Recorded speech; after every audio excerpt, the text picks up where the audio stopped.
والنسخة هذا ما اشترى عبد ذليل من ميت قد أزعج للرحيل، اشترى منه دارا من دار الغرور من جانب الفانين وخطة الهالكين، وتجمع هذه الدار حدود 4.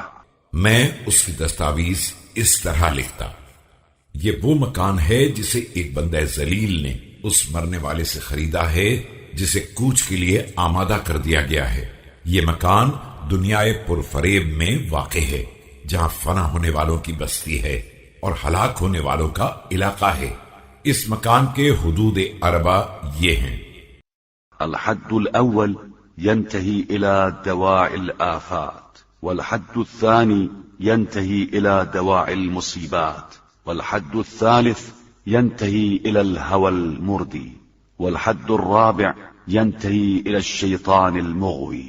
ایک حد اسباب آفات کی طرف ہے اور دوسری اسباب مصائب سے ملتی ہے، تیسری حد ہلاک کر دینے والی خواہشات کی طرف ہے اور چوتھی گمراہ کرنے والے شیطان کی طرف۔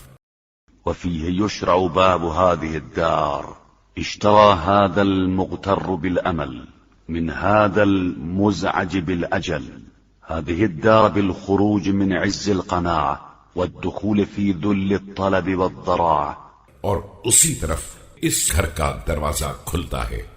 اس مکان کو امیدوں کے فریب خوردہ نے اجل کے راہگیر سے خریدا ہے، جس کے ذریعے قناعت کی عزت سے نکل کر طلب و خواہش کی ذلت میں داخل ہو گیا ہے۔ فما أدرك هذا المشتري فيما اشترى منه من درك فعلى مبلبل أجسام الملوك وسالب نفوس الجبابرة ومزيل ملك الفراعنة مثل كسرى وقيصر وتبع وحمير۔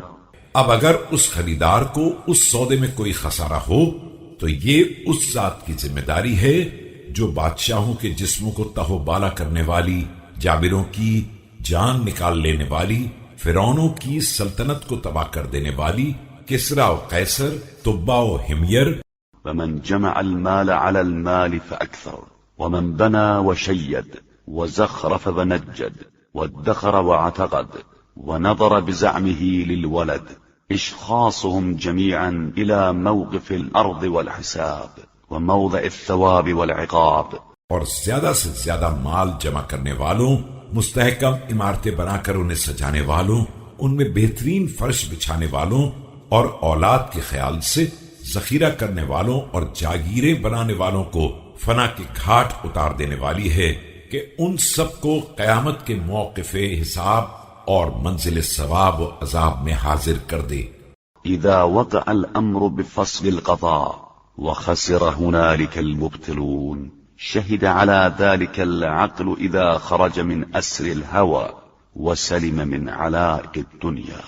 جب حق و باطل کا حتمی فیصلہ ہوگا اور اہل باطل یقیناً خسارے میں ہوں گے، اس سودے پر اس عقل نے گواہی دی ہے جو خواہشات کی قید سے آزاد اور دنیا کی وابستگیوں سے محفوظ ہے۔